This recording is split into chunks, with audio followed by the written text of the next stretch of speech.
When most people are deciding what to plant in their gardens each year, they typically list the vegetables, fruit, and herbs that they're most familiar with and that they know they enjoy eating. And while that's a great start, one thing I started doing years ago helped me to be more strategic about making sure I was growing as many ingredients for the food that we eat that I possibly could. To illustrate this tip, I'll be using this Harvest to Table sheet in my Complete Garden Planner.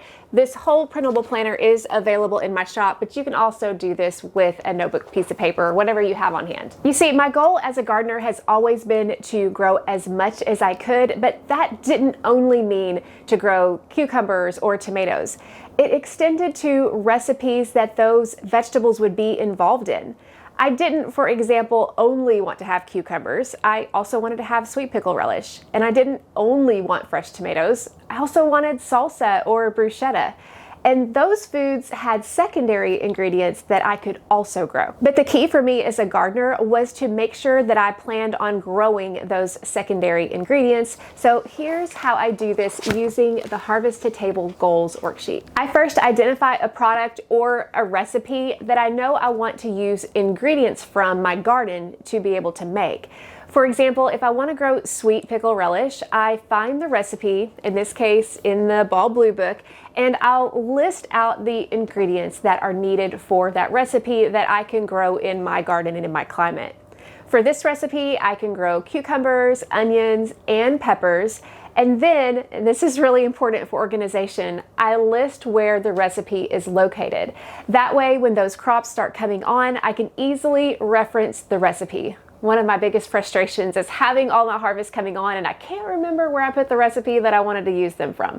That can get so frustrating. So having them all on one page makes this simple. But this isn't only for canned products. It also can be for recipes that you want to make fresh. For example, if I want to make bruschetta, I'll make a list of the ingredients from a recipe I found online and document where it's located, such as a Pinterest board or some other place that I save my recipes online. Or if I've printed the recipe and put it in my recipe binder like I did with bruschetta, then I make a note of where I can find this. The whole point is to, 1, grow more ingredients for the recipes that our family eats, and 2, have an easy reference for those recipes when the harvest starts coming on. I know this seems so simple, but for the people that I've shared this with, it was an eye-opening light bulb type moment.